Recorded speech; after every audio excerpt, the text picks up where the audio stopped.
In particular, Ben and Mark, and I just got to say hello to Ben and Catherine backstage, but I know apparently Mark has the flu right now. So Mark, wherever you are, I think I had the same flu like a few weeks ago. It sucks, but I'm sure you'll get through it.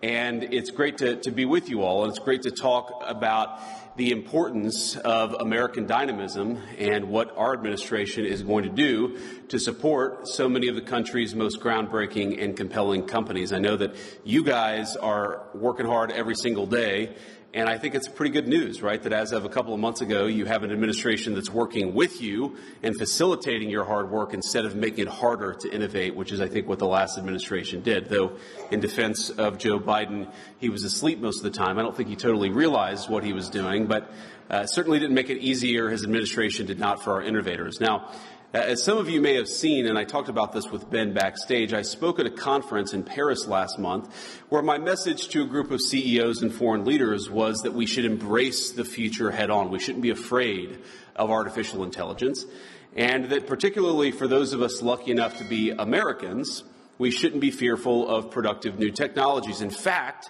we should seek to dominate them, and that's certainly what this administration wants to accomplish. I suspect that most of you in this room are of like mind, and if you're not, I don't know why the hell you're at the American Dynamism Conference, but I received some pushback from people who are worried about the disruptive effects of AI. One journalist suggested the speech highlighted the tension between the, quote, techno-optimists and the populist right of President Trump's coalition. And today, I'd like to speak to these tensions as a proud member of both tribes. And let me put it simply.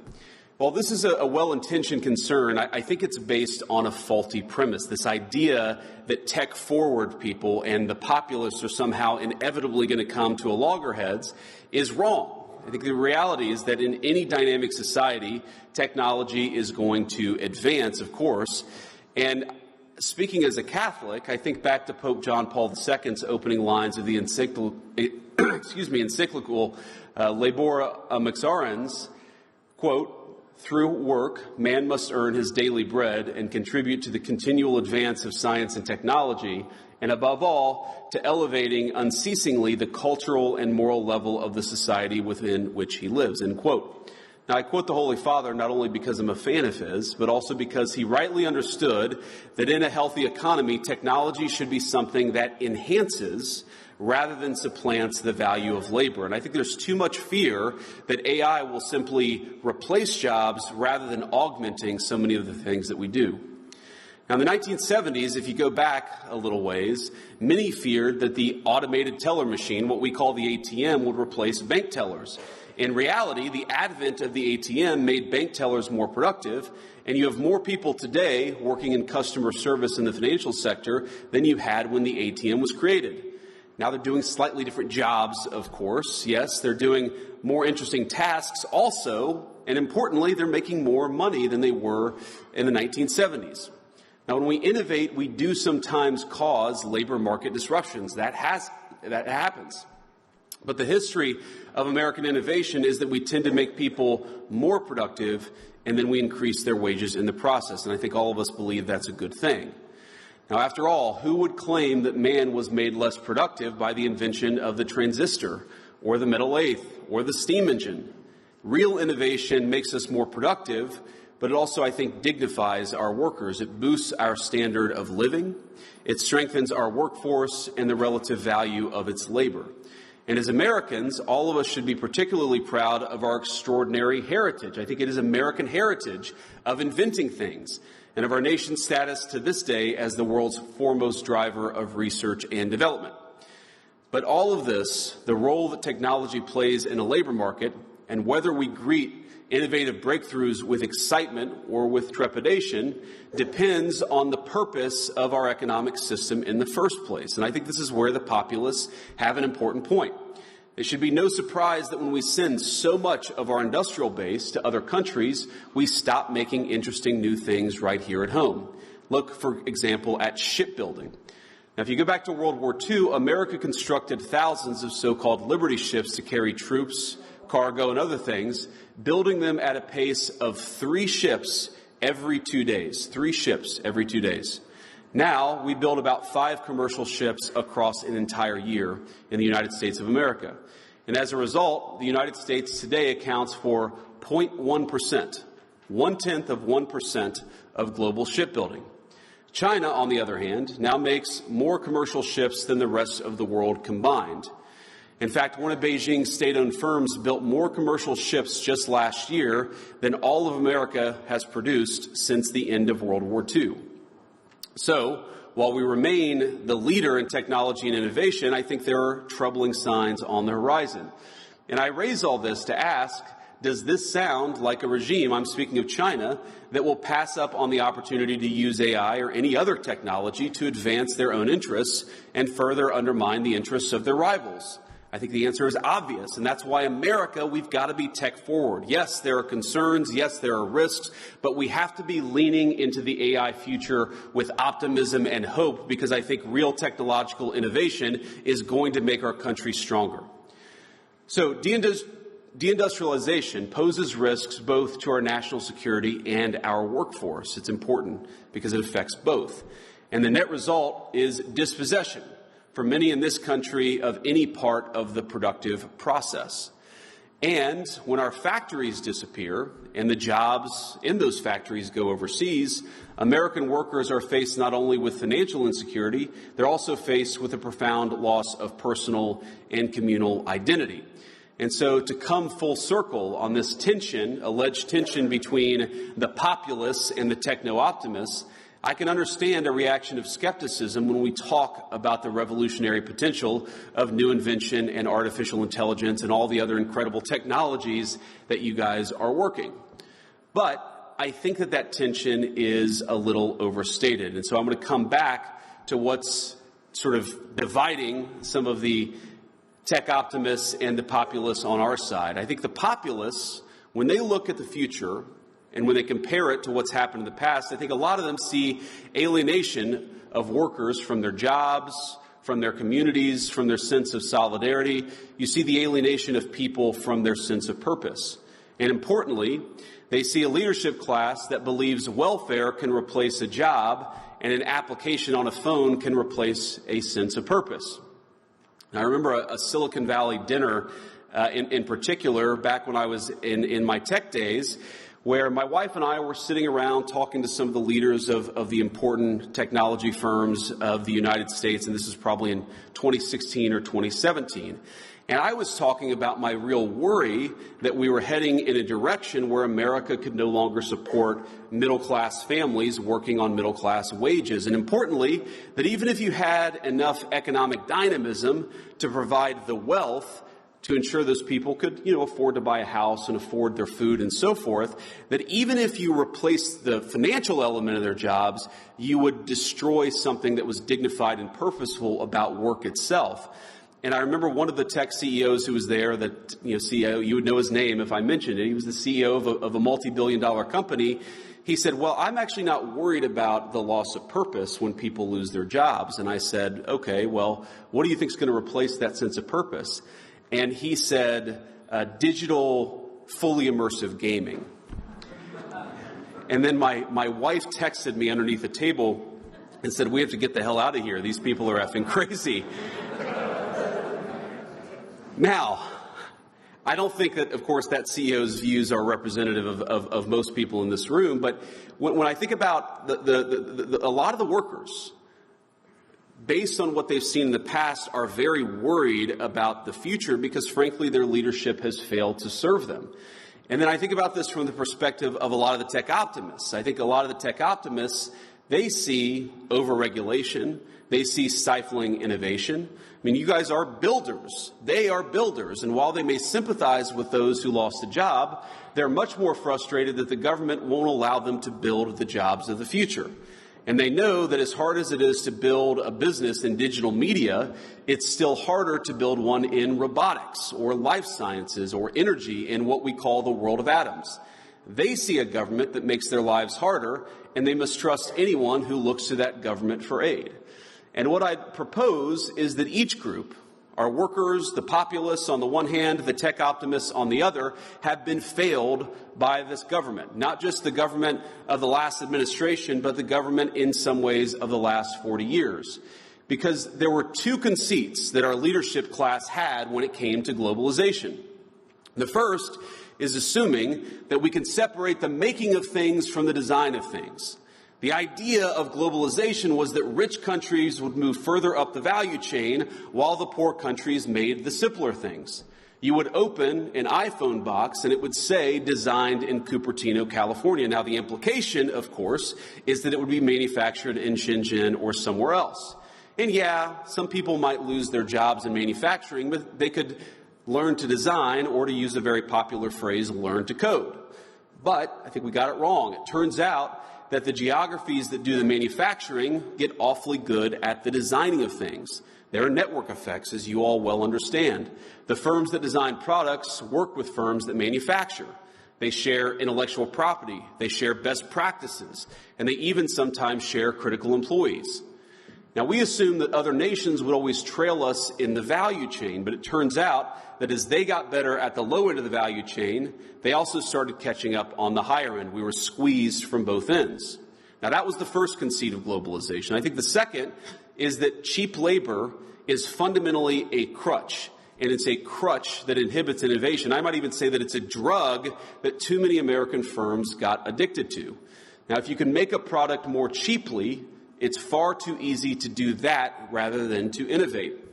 And whether we were offshoring factories to cheap labor economies or importing cheap labor through our immigration system, cheap labor became the drug of Western economies. And I'd say that if you look in nearly every country from Canada to the UK that imported large amounts of cheap labor, you've seen productivity stagnate. I don't think that's not a total happenstance. I think that the connection is very direct.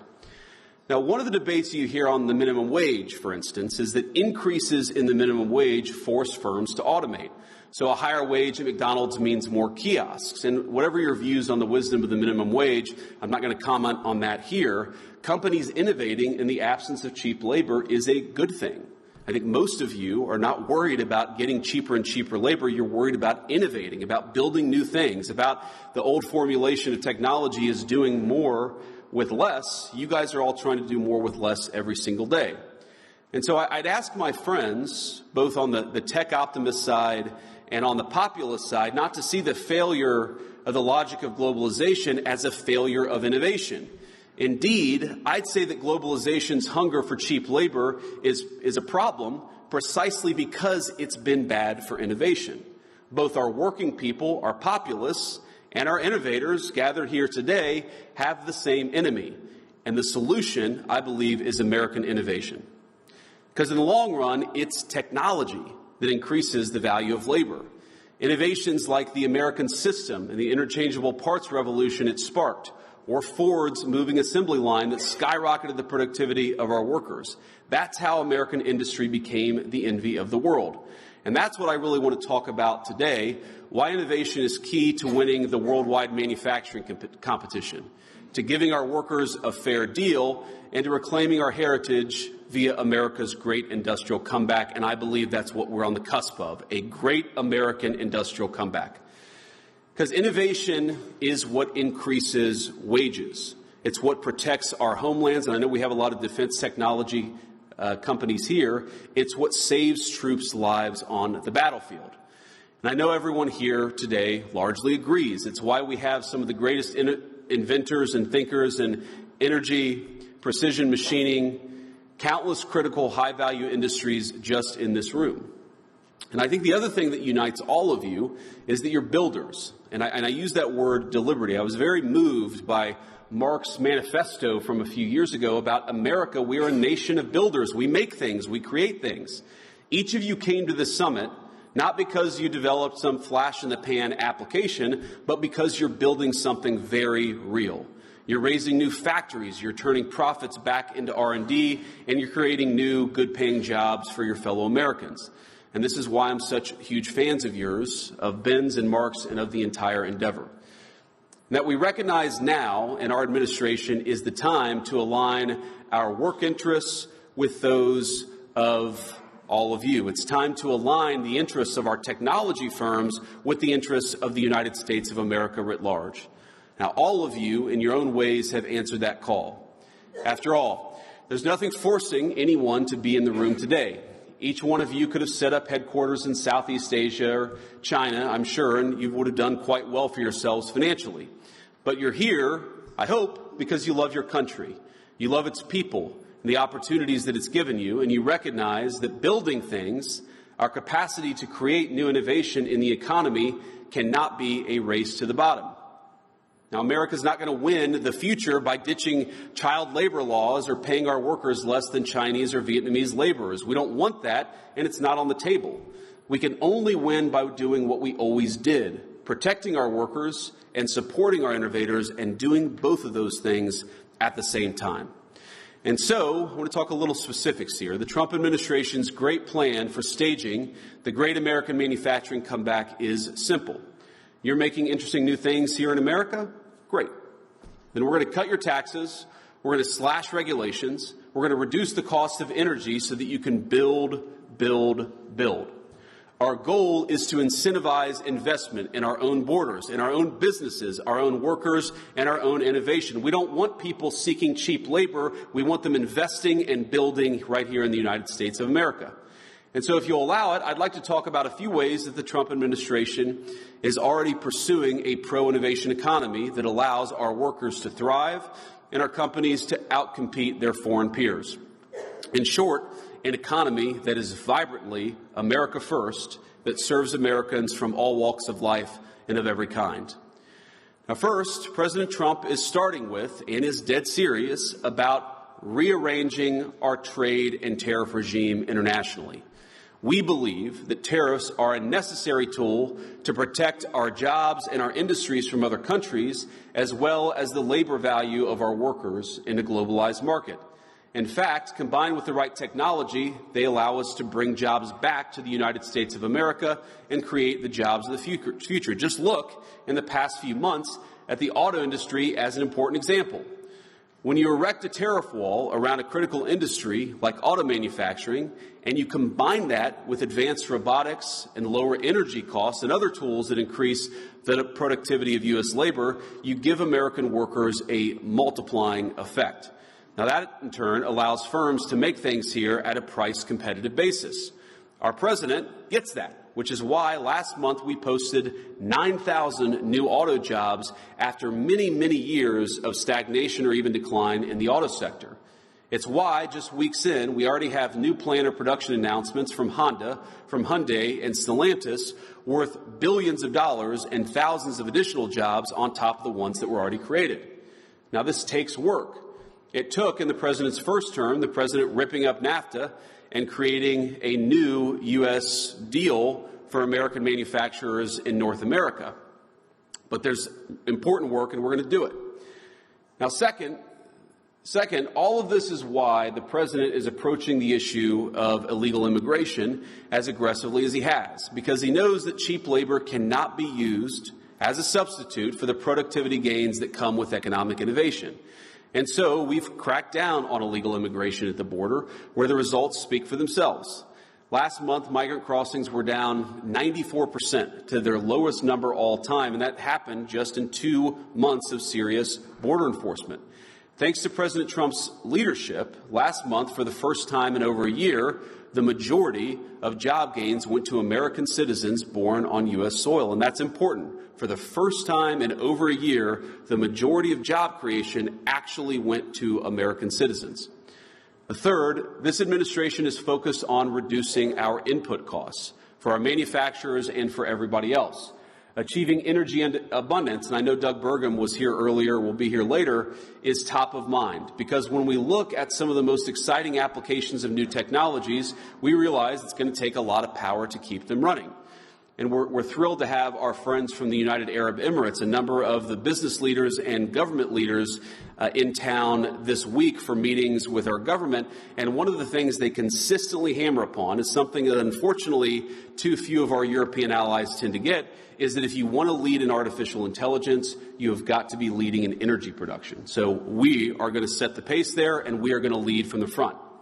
Now, we are already seeing, the good news is, signs of progress, even just a couple of months in. Gas and diesel prices are dropping, the cost of a barrel of U.S. crude is way down, and last Wednesday, the administration took major steps to make energy even cheaper and liberate our companies from stifling environmental regulations. Now, that is great, but of course, there's a lot more work we have to do over the next 4 years. Getting the tax bill right is especially critical for all of you and for all of your workers. We know how important it is to restore 100% bonus depreciation for capital investments, as well as full expensing for R&D. Again, we want people to invest in America, and we're going to make sure the tax code reflects that. In order to build on the success of the original tax law, meaning the tax law from the President's first administration, our administration is working to broaden some provisions that are critical to the industrial base, like expanding full expensing to cover factory construction.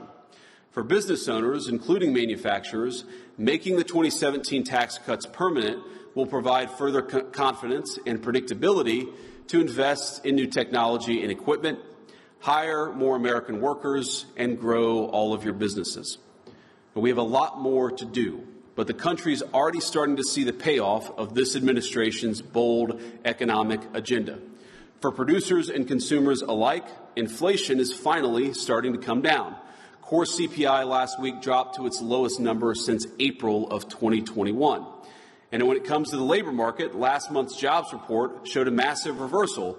10,000 new manufacturing jobs created, where the previous year we had lost over 100,000 manufacturing jobs. As you may have heard the President say, in less than 2 months since he took office, he's already secured more than $1.7 trillion in new investments across the United States.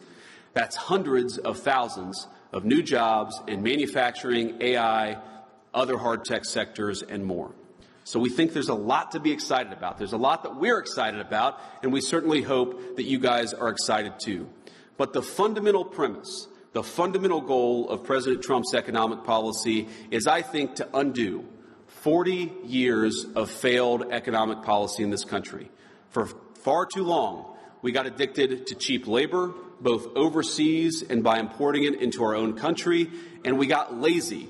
We overregulated our industries instead of supporting them.